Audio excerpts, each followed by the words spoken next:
Hello, Shapers! Não tinha como a gente falar de se desenvolver, de palestrar, de treinar, de dar consultoria, da mentoria, sem falar de um tema que, para mim, já me persegue há muito tempo, que é a autenticidade.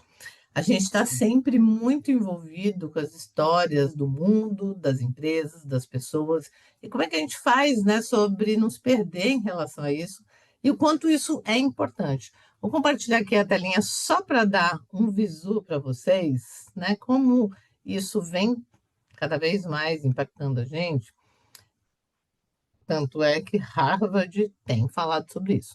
Bom, na Harvard Business Review, a gente vê aqui um número que é realmente para a gente prestar atenção, que fala que 87% dos clientes escolhem profissionais baseados principalmente na sua autenticidade percebida.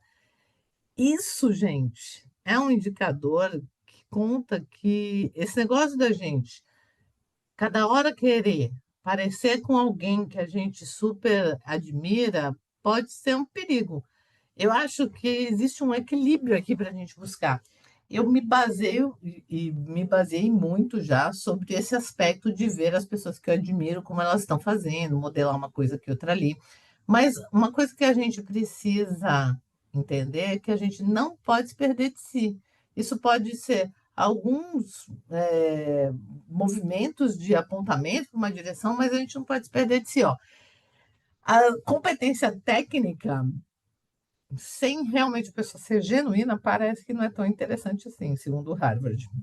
Bom, eu digo que em um mundo cada vez mais digital e cada vez mais automatizado, isso ficou muito mais valioso, né? O valor da autenticidade humana, o valor de realmente você estar com alguém que está falando o que pensa, que está fazendo o que acredita e que não está fazendo para agradar o outro, não está fazendo por conta de uma estratégia, né, para conseguir um resultado específico.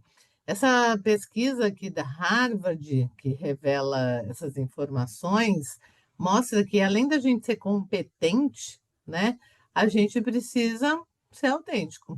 A gente encontra aqui um paradoxo chamado paradoxo da autenticidade profissional, que é como ser estrategicamente autêntico. Será que dá, né? E eu acredito que sim. Quando eu olho para isso com a minha mentalidade estratégica, que foi muito aguçada por muitos anos por conta da minha história aqui, né, conectada com o planejamento estratégico, eu fico pensando, poxa, qual é a melhor parte de mim, que é aquela parte útil para o outro e que realmente diz respeito a algo que eu acredito, um valor que eu tenho e que pode fazer a diferença para o outro. Eu posso colocar mais luz nisso no dia a dia, eu posso colocar mais ênfase nisso, né? Ser autêntico não devia ser algo que a gente pensa que é tão natural e sem planejamento. Ser autêntico, eu acho que tem que ter uma intencionalidade, porque o mundo todo, né, a vida, as famílias recrutam da gente a não autenticidade, né? Ah, tem que se comportar assim para agradar não sei o quê, tem que se comportar assado, sei lá pelo quê. Então, para a gente poder ser quem a gente é, com aquilo que a gente acredita, acho que tem que ter uma intencionalidade, para que a gente não caia nesse canto da sereia que o mundo traz para a gente. A gente também pode pensar que a resposta está na gente entender a autenticidade profissional, não como mostrar tudo ou falar sem pensar, mas sobre alinhar com intenção e consciência quem a gente é com o que a gente oferece, né? E aí a Brené Brown, que é uma autora super importante, fala muito que um bom caminho para se fazer em direção a isso é através da nossa vulnerabilidade. A autenticidade é a prática diária da gente soltar quem a gente pensa que a gente devia ser, ou quem a gente pensa que os outros esperam que a gente seja, né? E a gente realmente poder abraçar quem a gente realmente é. Antes da gente avançar, a gente precisa ficar atento para um evento ou para um fenômeno que se chama o efeito spotlight.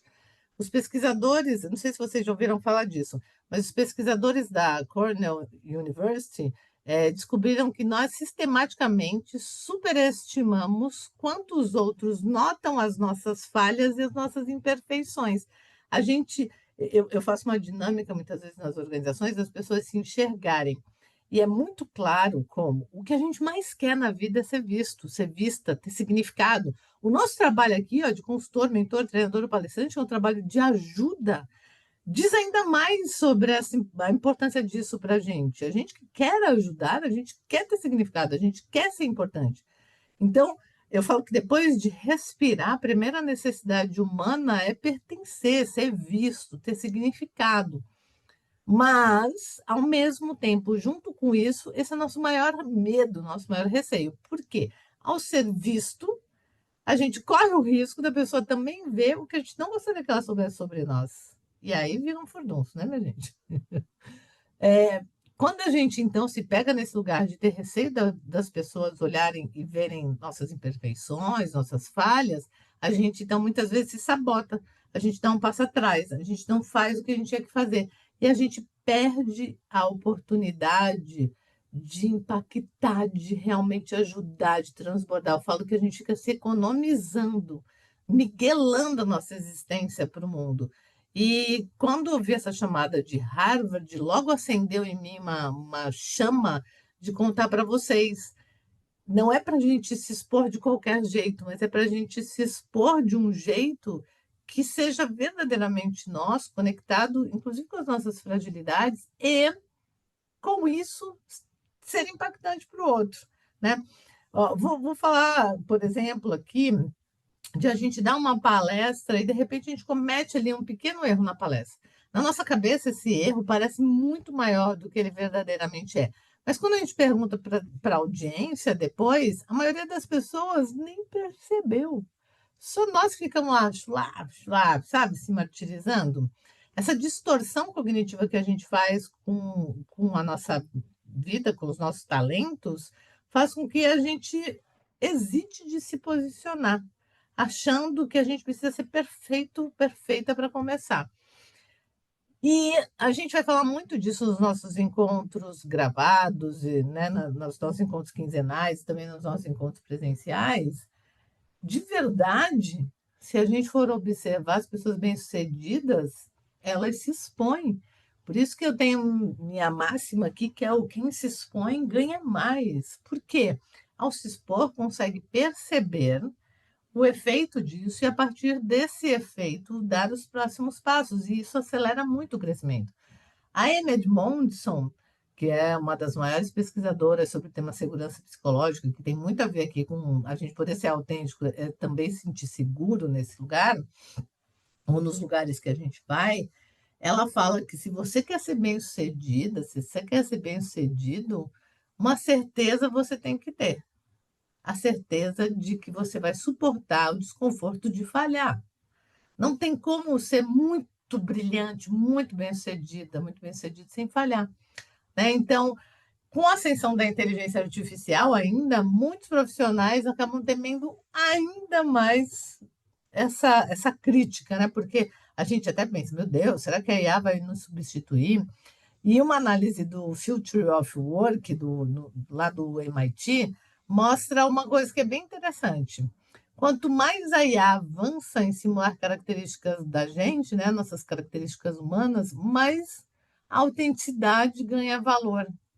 Então, como esse estudo aponta que os profissionais com maior satisfação, né, em relação à percepção do cliente não são mais aqueles que são incríveis no seu conhecimento técnico, mas são aqueles que oferecem o seguinte, ó, empatia, empatia autêntica com o cliente ali, com a entrega, né, com o público.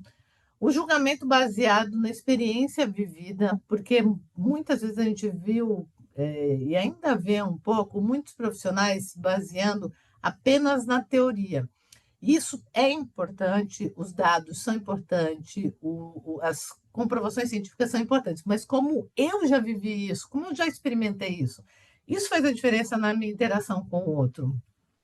O nosso a criatividade da gente, né, a criatividade desenvolvida, aquela percepção, aquele recorte que a gente traz sobre um determinado ponto que a gente está ali conectado com o outro e que só a gente tem aquilo porque a gente tem uma experiência, um repertório que nos faz ver com aquele recortezinho.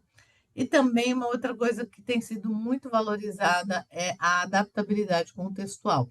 Como é que eu uso tudo isso dentro daquele contexto para ser bom para todos os envolvidos, sendo realmente quem eu sou. Então, meu convite aqui nesse pequeno e rápido bate-papo contigo sobre autenticidade é te encorajar de intencionalmente listar aí teus pontos fortes, listar teus pontos fracos e fazer uma boa gestão disso. Como? Os pontos fortes, potencializá-los, fazê-los aparecer, colocá-los de propósito ali a serviço e à disposição para a relação com o outro. E os pontos fracos, que você consiga aliados. Ao invés de você tentar esconder esses pontos fracos, busque aliados. Chame alguém que tem esse ponto fraco muito forte e fale assim, cara, olha, eu identifiquei em você uma característica que para mim é um desafio, mas que eu estou vendo que em ti flui super é, com facilidade, com potência. Podemos nos aliar em relação a isso? Você me cobre nesse aspecto e eu te ofereço cobrir em outro aspecto, e aí você pode ver o que em você pode ser útil para o outro, sabe? Quanto mais a gente puder ir para esse lugar que a Brené Brown fala de ser vulnerável não é ficar chorando, lamentando, reclamando, ou simplesmente se expondo aleatoriamente. Ser vulnerável é poder, de verdade, se expor de um jeito útil para a gente, para o outro, dentro do contexto que a gente está. Não é ficar se colocando em risco, né, em exposição aleatória ou gratuita, mas é realmente fazer uma exposição que favorece aquela interação e aquela relação. Eu sei que dá medo, eu sei que dá um frio na barriga, eu sei que vem um pensamento do tipo, e se a pessoa se aproveitar disso para te, né, de repente, fazer algo contra mim? Deixa eu te contar, todos esses pensamentos são pensamentos do nosso lado mais infantilizado. Se a gente pensar aqui conectado com o nosso adulto, a gente sabe que ninguém vai fazer nada contra nós, que a gente não deixe. Se a gente não percebe, a gente vai perceber o efeito. Percebendo o efeito, a gente vai perceber o que está sendo feito. E a gente é adulto o suficiente agora para se posicionar, né? Para colocar ali para a gente poder expressar ali de uma maneira muito elegante os nossos limites, falando sobre as nossas necessidades. Então, eu quero te encorajar. Usa a autenticidade, porque a autenticidade vai ser o que vai te fazer ser, inevitavelmente, a pessoa escolhida pelo cliente que você pode contribuir. Tá bom? Bora nessa coragem. Eu sei que é algo que vai dar um friozinho na barriga, mas vamos com um friozinho na barriga mesmo. Tá bom? Vamos lá, que eu vou aqui, ó, me expor agora mesmo. Até já, gente.